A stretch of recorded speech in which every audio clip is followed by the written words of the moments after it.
Beseda o ruci izdajnikovoj. Ali evo ruka izdajnika mojega sa mnom je na trpezi. Sveto evanđelje po Luki, 22. glava, 21. stih.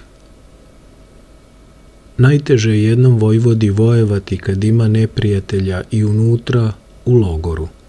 Ne samo s polja, nego i unutra među svojima. Juda je bio računat među svoje, međutim, on je bio unutrašnji neprijatelj. Naokolo su se zbijali i izgušnjavali redovi neprijatelja Hristovih, a unutra on je spremao izdaju. Ruka njegova bila je na trpezi koju je Hristos blagoslovio, a misli su njegove bile tamo među neprijateljima, gde su najcrnja zloba i mržnja i pakost ključale protiv krotkog Gospoda. No zar i danas nije ruka mnogih izdajnika Hrista na trpezi zajedno sa njim? Jer koja trpeza nije Hristova?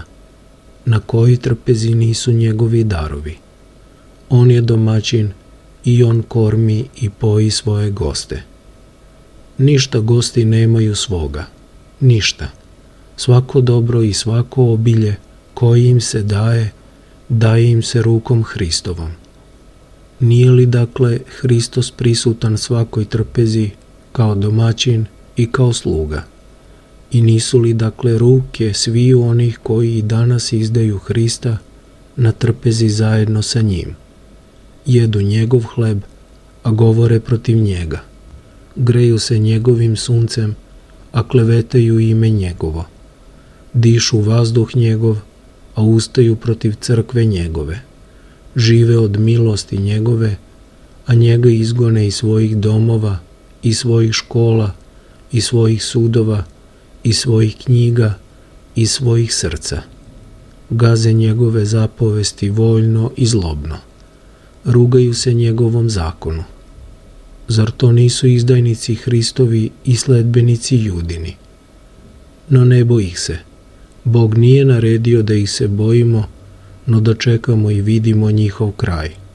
I Gospod Hristos nije se ubojao Jude, niti se on boji svih izdajničkih hordi do kraja vremena. Jer on zna kraj njihov i on već ima pobedu svoju u rukama svojim. Ne boj se dakle ni ti, no drži se verno Hrista Gospoda i kad ti se učini da njegova stvar u svetu napreduje i kad ti se opet učini da njegova stvar pada i gine. Ne boj se, jer ako se ubojiš, može se ruka tvoja naći stegnuta pod rukom Judinom na trpezi Hristovoj. O Gospode sve pobedni, podrži nas silom i milošću tvojom. Tebi slava i hvala vavek. Amin.